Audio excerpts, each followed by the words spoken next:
Hi friends, egg curry ఇలా చేయండి, super taste ఉంటుంది. ఆనియన్స్ ఉంటే సరిపోతుంది.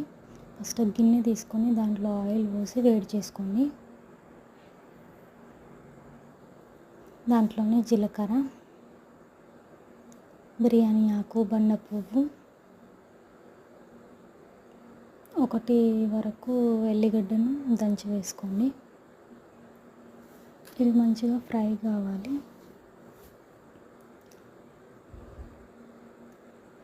ఫ్రై అయిన తర్వాత అందులోనే ఆనియన్స్ యాడ్ చేసుకోండి.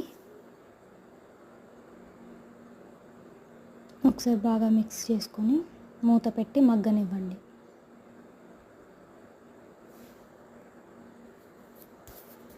దాంట్లోనే సాల్ట్ కూడా వేసుకొని మళ్ళీ ఒకసారి మిక్స్ చేసుకొని మూత పెట్టి మగ్గనివ్వండి. చూడండి, మంచిగా వేగిన తర్వాత దాంట్లోనే కొద్దిగా పసుపు,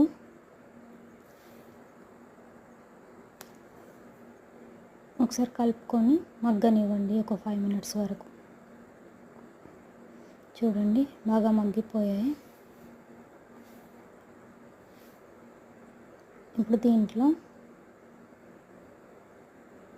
ఎగ్స్ని యాడ్ చేసుకోవాలి. ఎగ్స్కి ఘాట్లు పెట్టుకోండి. మధ్యలో ఇలా మెల్లిమెల్లిగా కలుపుకుంటూ రివర్స్ చేసుకుంటూ మంచిగా ఫ్రై చేసుకోండి ఎగ్స్ని. అప్పుడు టేస్ట్ చాలా బాగుంటుంది. ప్లెయిన్ ఎగ్స్లా కంటే ఆయిల్లో కొంచెం మంచిగా ఫ్రై చేస్తాం కాబట్టి టేస్ట్ ఇంకా సూపర్ ఉంటుంది.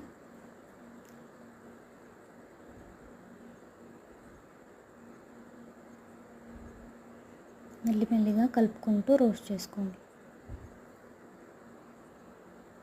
దాంట్లోనే మీ టేస్ట్కి సరిపడా కారం, ఉప్పు, ధనియాల పొడి, యాలకుల పొడి, కొద్దిగా చిటికెడు లవంగాల పొడి యాడ్ చేసుకొని కొద్దిగా వాటర్ వేసుకొని మగ్గనివ్వండి.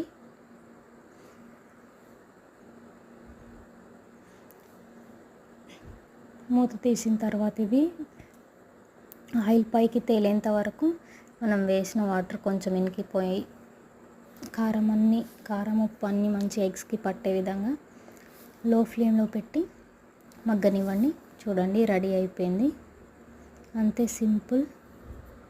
ఒకసారి ట్రై చేసి చూడండి. Thank you all.